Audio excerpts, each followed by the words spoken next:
This week on the Myths and Legends podcast, I'll start the story of Aladdin as it was originally put down to paper, and we'll learn how to motivate a lazy kid. Just give him two supernatural servants of limitless power.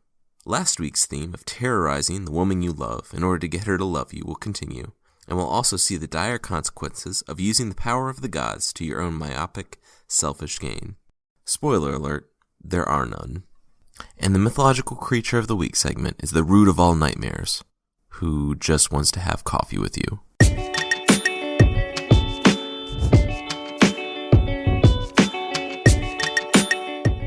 This is the Myths and Legends podcast, episode 2A, The Magician's Nephew. First off, I know I said this would be a one-part episode, but to quote Tolkien, the tale grew in the telling, and I would rather have two 25-ish minute episodes than one that's nearly an hour long. Since I've already recorded the last one, it'll just have to remain inaccurate, but today is just the first half of the story of Aladdin. The story of Aladdin is a Middle Eastern folktale set in China. It's not the historical China though, but rather just a land that's really far away and exotic.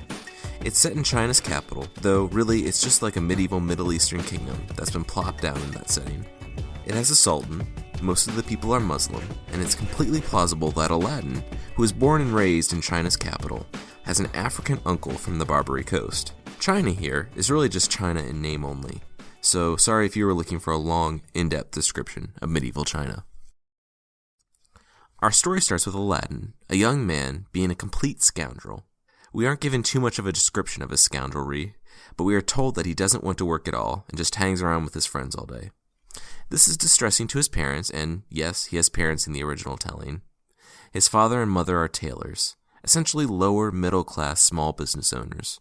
The worry over Aladdin and his desire to not only avoid work as a tailor, but avoid any work at all, stresses his father out so much that he dies. His mother can't keep the business open by herself, and takes as many small jobs as she can, stitching clothes, as she and her lazy son slide in abject poverty. This continues for a time until one day a stranger, a renowned African magician, chances upon Aladdin scurrying around in the street with his friends. He taps the boy on the shoulder, and Aladdin spins around, seeing this imposing figure who tells him to stand up. He does, and the magician asks if he is Aladdin, the son of the tailor, to which Aladdin tentatively replies that he is. Who wants to know? Before Aladdin can react, the magician pulls him close, hugs him, and cries on his neck, praising God that he found the boy. They walk the streets of the Chinese capital, Aladdin's shirt still wet with the man's tears, and the boy learns that this magician is his uncle, who disappeared years ago. Aladdin and his father weren't close, so the boy doesn't know much about his family. The man, though, wants to help out his kin. He knows that his brother is dead, but he wants to help out his nephew and raise him from the dregs of society to be a merchant. Something sparks in Aladdin's mind. He can see himself being someone, actually being respected by his peers, and wearing the clothes of a store owner. They apparently wore fancy and noteworthy clothes. His uncle asks Aladdin to ask his mother to have him over for dinner, and Aladdin agrees. They part, and the whole way home, Aladdin finds himself, for the first time, excited about his life. At their meager dinner, the uncle tells Aladdin's mother the same story. She can hardly contain her excitement about the prospect of not having to carry her and her son by the work of her hands, which are sore from the day of stitching. There are some things that don't add up, though, such as Aladdin's father never mentioning this brother to his wife, or why the man never came to visit until after his brother died. But neither of them can really ignore the possibility of a stable life not defined by hunger and worry. Also, when the uncle walks in the door, he asks where his brother used to sit at the table. They point to the spot, and he runs over and kisses the floor, which apparently convinces them that he's on the level. The uncle wants to take Aladdin out the next day, to buy him some new clothes so he doesn't look like such a rodent that lives primarily on the streets. A street rat, if you will. The magician had come into great wealth, and only wants to do right by whatever family he has left. They talk late into the night, and the uncle leaves. The next morning, Aladdin is overcome with joy by his new merchant's clothes. The uncle says that he wants to introduce Aladdin to some prominent businessmen who will be meeting just a short distance outside the city in a magnificent garden. They take to the road in late morning and walk for way more than just a short distance. Several hours later, they have walked farther than Aladdin has ever walked in his life. They came to a rest in a beautiful but empty garden. The uncle bade him sit, picked some fruit off a tree, and tossed it to him. Aladdin devoured it. His uncle had wandered off a bit and was now squatting over a small fire, throwing things on it and making it flare up. His uncle heard him approach, turned around, and smirked. He tossed a powder on the fire, and it went out. The earth slid aside for 5 feet on either side, revealing an alabaster slab with a brass ring on it. Aladdin shook. He was stuck in the wilderness with some enchanter, someone who communed with demons. He made to escape, but felt his uncle's hand like iron pressing onto his wrist. The man held him there. Aladdin pulled and pulled to no avail. His uncle sighed, rolled his eyes, reached for his walking stick, and cracked Aladdin across the head. Aladdin dropped unconscious in front of him.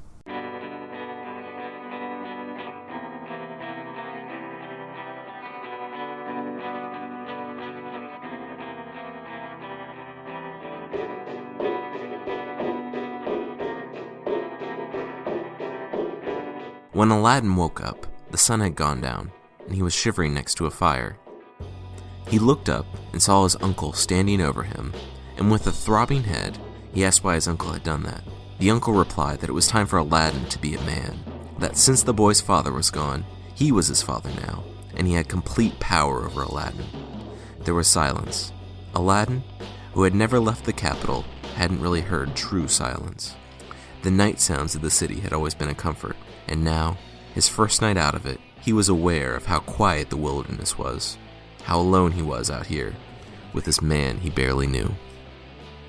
"Now," the uncle continued, "if you're ready to act like a man, I could use your help." Aladdin nodded and painfully rose to his feet. He followed his uncle to the pit he had opened in the ground. His uncle motioned to the alabaster slab and told Aladdin that, below, was a massive treasure unlike anything all the kings of the earth have. Aladdin, as it turns out, is the only one who can open the cavern after he says his parents' name over it. The gold he would make as a merchant is a pittance to what sits below, and Aladdin needs but go down and get it.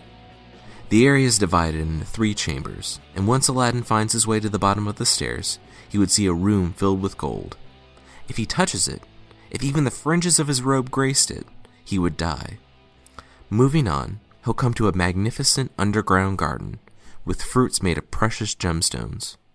When he passes through that, he'll come to a raised platform with a lamp on it. He needs to take it, dump the oil out of it, and bring it back.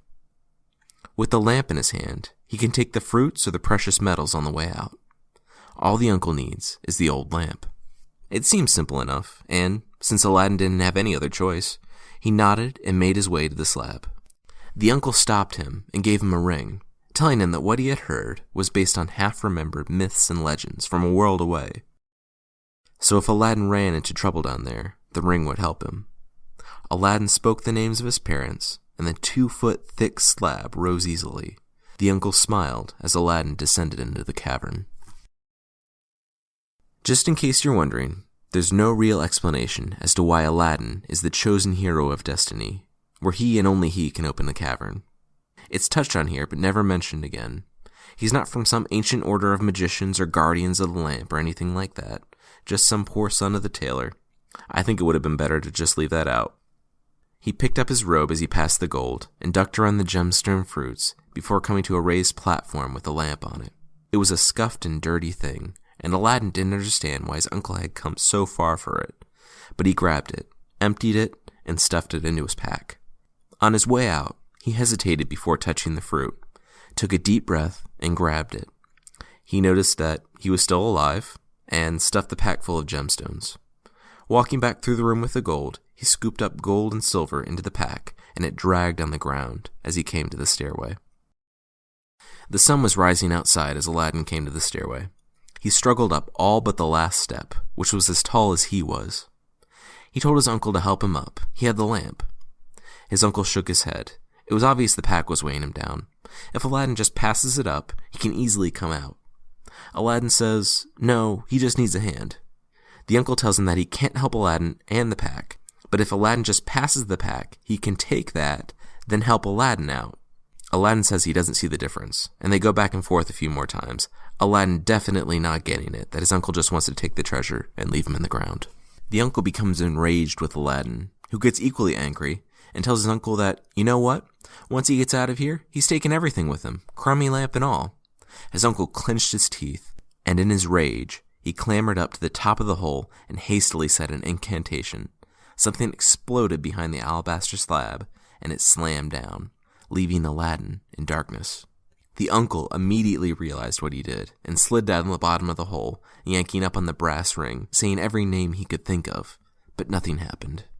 He tried digging to the side, but it was solid rock, and tried using magic, but the rock was enchanted as well. The lamp and the only person who could open the cavern to get it was locked underground. He had come so far to find the rube, pretending to be his uncle. He even kissed the ground of that hovel they call a house. Now it was all for nothing. The magician quickly gathered up his things, stomped out the fire, and headed off to the direction of home, the Barbary coast, since there was no way he could return to the capital of China now that the boy was starving to death in a cavern. He left immediately and went back to Africa to do magician stuff. Meanwhile, underground, Aladdin dropped the pack and climbed up, pounding on the slab. It was obvious that the man had betrayed him. Hours passed, and Aladdin's fingers were bloody after clawing at the rocks around the slab. There was no way out. Hours flowed in a daze, and Aladdin was sure that he would starve there, unknown, under the earth.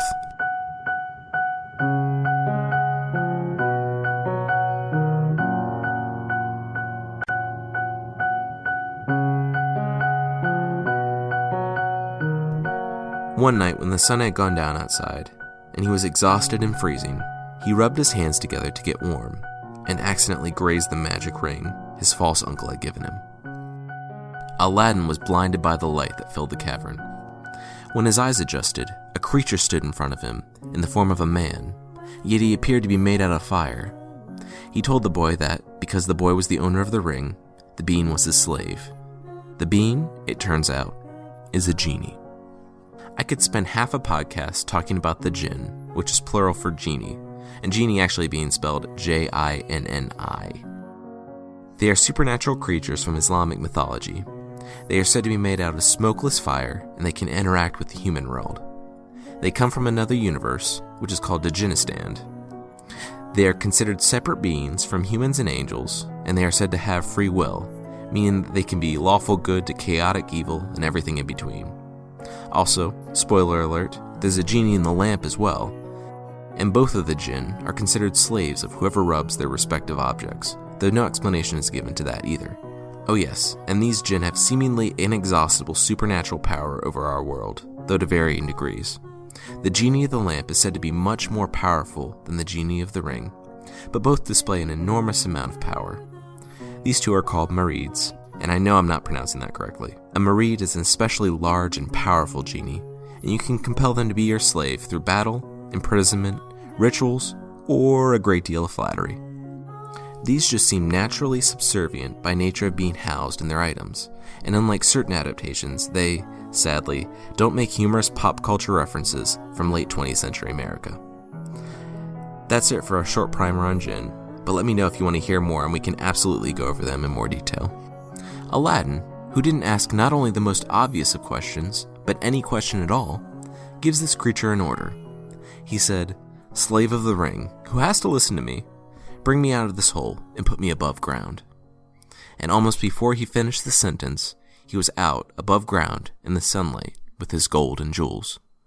The genie had gone back into the ring. Instead of summoning the genie again, he drags all of his loot back to the capital, walking several hours after having been in the ground for 3 days. When he gets home, he collapses from exhaustion in the doorway. His mother gives him some food, and he reveals that his uncle was a fraud. They go through the loot and parse out the things that they're going to sell, and Aladdin goes to bed. He wakes to his mother saying she's going to the market to sell some of the yarn she spun, despite literally having her weight in gold in the living room. And Aladdin says that she shouldn't sell this yarn, but this worthless lamp that his fake uncle wanted. Also still forgetting the massive amount of gold that they have in the living room. His mother says that it won't fetch money like that, still forgetting the massive amount of gold, and she says that she needs to clean it up. She gets a rag that she uses for polishing and some sand, and begins rubbing at the tarnish on the lamp. Immediately, a huge, horrible-looking, monstrous genie comes out and says he is her slave, since she has the lamp. She responds appropriately to a supernatural creature made of fire appearing in front of her, and faints. Aladdin, who is in the other room, rushes in and snatches up the lamp from his mother's limp hand and, of all things, asks for some food. The genie shrugs and makes a massive feast in front of him. The genie goes back into his lamp, and Aladdin wakes his mother up. She remarked that the Sultan must have found favor with them and sent them a feast, and Aladdin said, "Sure, that's definitely what happened," but later tells her about the genie. They eat the food for 2 days, and at the end of it they're left with silver platters, which look like they might be worth something, so Aladdin decides to take it down to the market. At the market, there's a pretty vile anti-Semitic interchange that's been omitted from most retellings, and it will be from this one as well. But Aladdin learns that these plates are pure silver and extremely valuable. He sells one after the other until they're gone, and he has more money than he has seen in his entire lifetime. He goes home, rubs the lamp, and asks for another feast. The feast appears on more silver plates, and after they eat the food over the next few days, he once again sells the plates. This continues for an amount of time, and Aladdin realizes his dream of not living in abject poverty and starving. During this time, the only thing he asks of this genie are these feasts.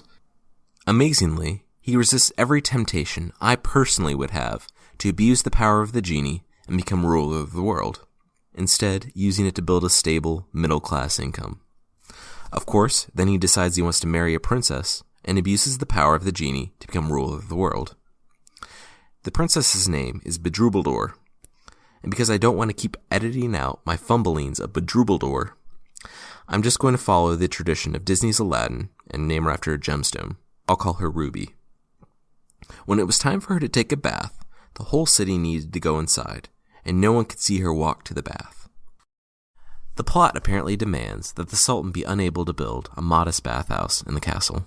Anyway, one of these days, Aladdin hears the announcement that everyone is to shut their doors for the princess to make her way through, and he gets in his head that he would actually like to see her face, so he sprints to the bathhouse and hides. She enters the bathhouse and removes her face covering. Aladdin is struck by her beauty and instantly falls in love with her. He leaves before she takes off any other coverings, though, because although he is sketchy enough to sneak into her bathhouse to get a forbidden look at her, he's not sketchy enough to try and see everything. When Aladdin gets home, he falls into a deep depression because he realized that, while he is a middle-class merchant, he is still not fit to become the son-in-law of a sultan. Until a few years ago, his mother was spinning yarn and selling it in the marketplace, so they could scrape together a few dinars in order to eat. His mother sees his sadness and wants to help. She has an idea. The Sultan holds court a few days a week where supplicants can come in and ask him favors for his help. Realizing that his daughter's hand in marriage is a pretty big ask, the mother gathers together the gemstone fruits from the magical garden and puts them in a simple basket covered with a handkerchief. She went to the palace to ask her favor of the Sultan. She was, however, rightly terrified of this, so for 7 days she would come, stand in the back with her basket, and watch the Sultan rule on cases and grant favors until he deemed the meeting over and everyone had to leave. The Sultan, though, noticed the same woman who would come in and tremble in the back row each day without saying something and leave. On the 8th day, he asked his vizier, who was definitely not named Jafar, to have this woman tell them on what business she came to the court. He gave her the assurance that she could speak of anything without consequence. She said that she knew it was incredibly ridiculous to ask, but her son, a moderately wealthy merchant in the city, would like his daughter's hand in marriage. The Sultan and the vizier sat there for half a second and then broke out laughing. When they finally calmed down, the Sultan asked the woman, through chuckles, what was in her basket. She pulled the handkerchief away, and they stopped laughing. The Sultan was completely dumbfounded. These were the most beautiful objects he ever saw, and, yes, of course, any merchant who could not only obtain these, but would trade them for marriage to his daughter, is definitely worthy of her hand. He told this to Aladdin's mother. The vizier definitely had a problem with this, though. His son had been promised Princess Ruby. He asked the Sultan to give him 3 months for his son to bring a better gift, and the Sultan granted it. Turning back to Aladdin's mother, they informed her that, of course, Aladdin could marry the princess, but preparations would have to take place, so the wedding would be in 3 months. Aladdin learns the news and is ecstatic. 2 months later, he walks down the street to see a parade. When he asks an onlooker what's going on, he learns that Princess Ruby has been married to the vizier's son. As it turns out, the Sultan promised his daughter to Aladdin, then promptly forgot about it, something the vizier had been counting on. The vizier swooped in and convinced the Sultan that Ruby should marry a man worthy of her station. Though Aladdin wasn't necessarily a street rat, the Sultan determined that he wasn't worthy of his daughter and began preparing a wedding for his daughter and the vizier's son. Aladdin, however, won't sit idly by. Not even a sultan can go back on his word. He'll see the true power that this merchant possesses, and before long, the Sultan will make good on his word.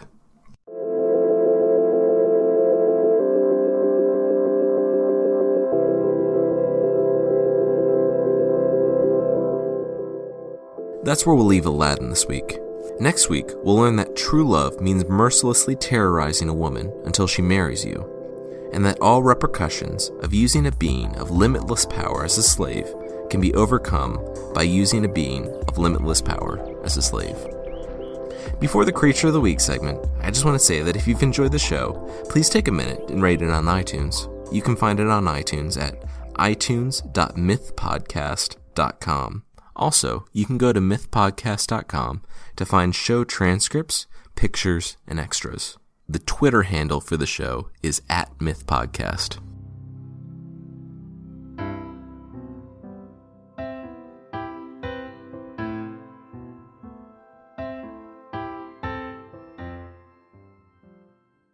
The mythological creature of the week is an impish little creature known as the Alp. The little guy will sneak into your room at night, sit on your chest, and give you nightmares. If you wake up, you'll feel a crushing weight on your chest, unable to move. Oh yeah, and it creates mischief like souring milk and putting dirty diapers back on babies after you've already taken them off. To remain invisible, it wears a Tarnkap, a German word I'm sure I'm butchering, which means camouflage cap. You can keep it from coming in the room by, of course, laying a broomstick under your pillow, iron horseshoes hung from the bedpost, or placing a mirror on your chest. Additionally, you can plug every hole into the room, especially the keyhole, to keep it out before it visits. If you accidentally wait until after it's there, though, it will be trapped in the room since it has to go out the way it came in. If you wake up and the thing's on your chest, you can ask him to return in the morning to borrow something, or have some coffee. It'll come back in the morning in its true form, or as a person with a unibrow, because why not? If caught resting during the day, you can weaken or immobilize it by shoving a lemon in its mouth. The German word for nightmare is Albtraum, which means elf dream, brought about by the elf sitting on the person's chest. The word nightmare comes from the feminine version of the creature, called the mare. It's thought that the nightmares and being unable to move and the pressure on the chest is how people conceptualized sleep paralysis.